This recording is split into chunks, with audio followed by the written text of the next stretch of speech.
Bimbang tentang gout? Cubalah Eural, pengalkali air kencing yang berkesan. Eural, kurangkan paras asid urik anda sekarang. Salam sejahtera, anda sedang menonton Sekilas Fakta 11 Mac bersama saya, Prasad Michael.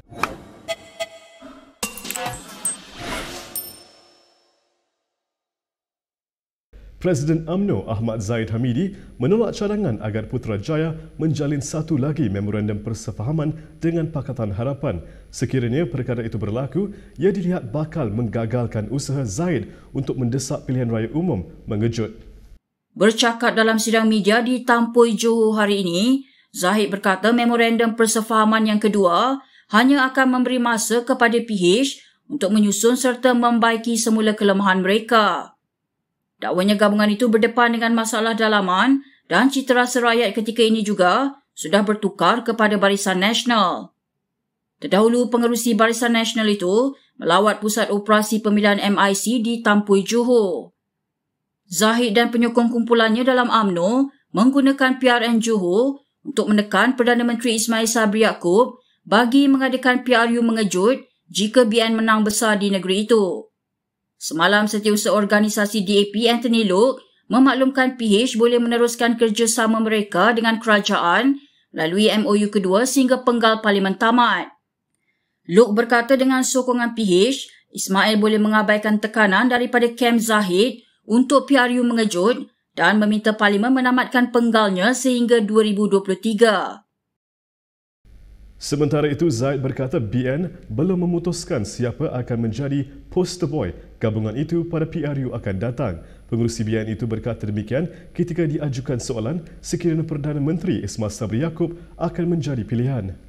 Bercakap kepada pemberita di Tampoi pagi ini, Zahid berkata nama pemimpin yang akan mewakili gabungan berkenaan pada PRU kelak akan diumumkan kemudian selepas parti membuat keputusan. Untuk rekod, Ismail merupakan salah seorang daripada 3 naib Presiden UMNO dan merupakan Perdana Menteri pertama daripada parti itu yang bukan Presiden parti.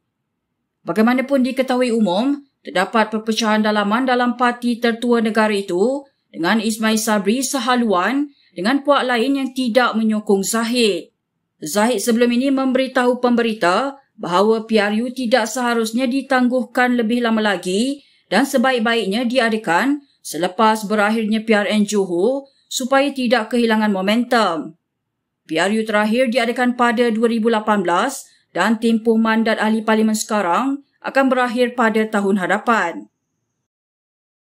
Beberapa jam sebelum tempoh kempen tamat, PAS dilihat semakin giat menyuruh pengundi Johor menolak UMNO dan BN. Beberapa akaun media sosial parti itu secara jelas menyampaikan mesej berkenaan termasuk menggunakan istilah yang kasar.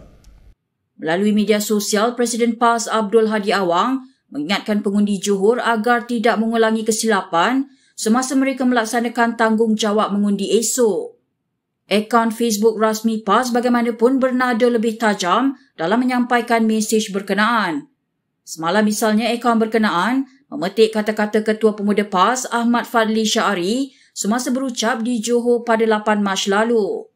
Ahli Parlimen PAS Mas itu dipetik sebagai berkata, pengundi baru perlu menggunakan peluang yang ada untuk mengelak masa depan negara tergadai dengan tidak mengundi penyamun dan perompak. Hari ini akaun rasmi PAS menyiarkan hantaran dengan nada sama dengan mengajak pengundi membuktikan mereka bebas daripada kongkongan UMNO dan BN. PAS juga mengingatkan orang ramai mengenai tindak tanduk UMNO yang menggerakkan langkah politik bagi mengadakan PRN di Melaka sebelum ini. Pagi tadi, Exco Kelantan Dr. Izani Husin membuat hantaran ringkas pada Facebooknya dengan menyatakan UMNO telah berkubur di Johor pada PRU ke-14. Bekas Perdana Menteri Najib Abdul Razak nampaknya tidak serik apabila sekali lagi muncul di acara yang sesak di Johor malam tadi.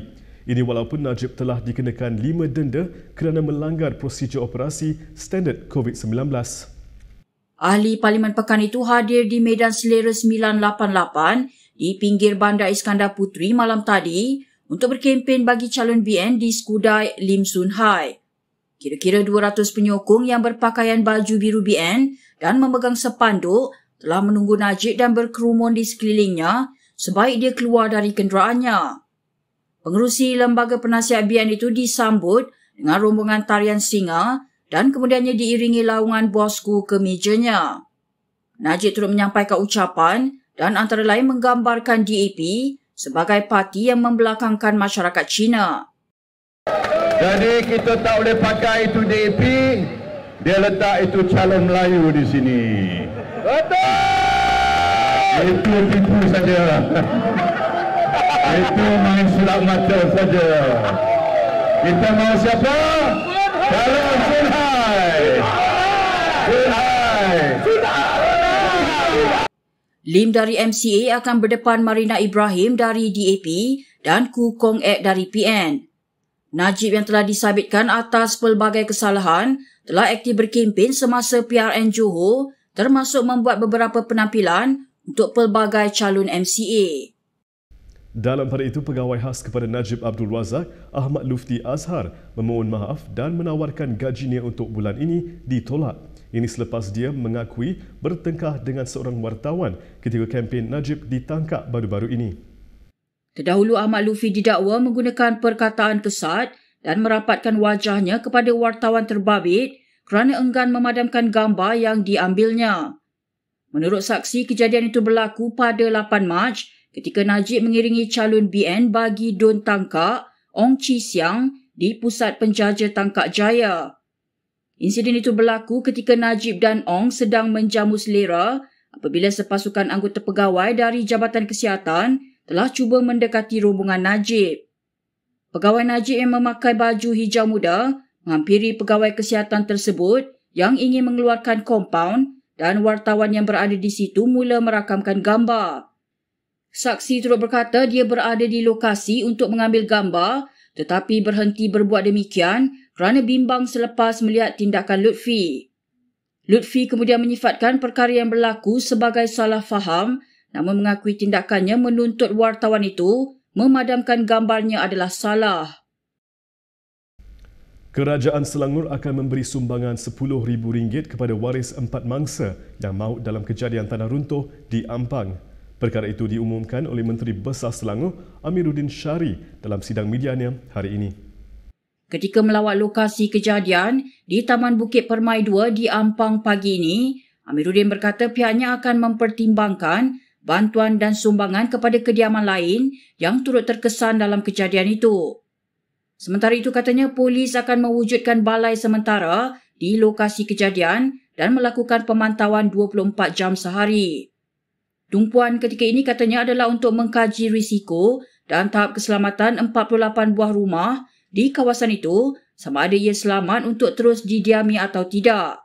Terdahulu mangsa keempat dan kelima tanah runtuh di Taman Bukit Permai 2 ditemukan dan disahkan meninggal dunia. Dalam kejadian kira-kira pukul 5 petang semalam, seorang wanita warga Emas dan seorang lelaki turut maut manakala seorang lelaki cedera. Berikut beberapa lagi ringkasan berita untuk hari ini.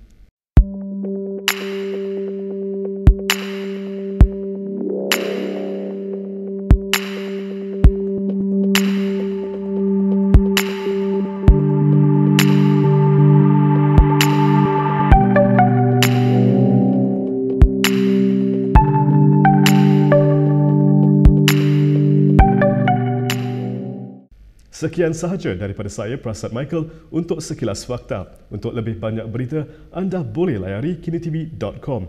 Anda juga boleh mengikuti kami di Instagram, Twitter, YouTube dan Facebook. Salam hormat dan jumpa lagi.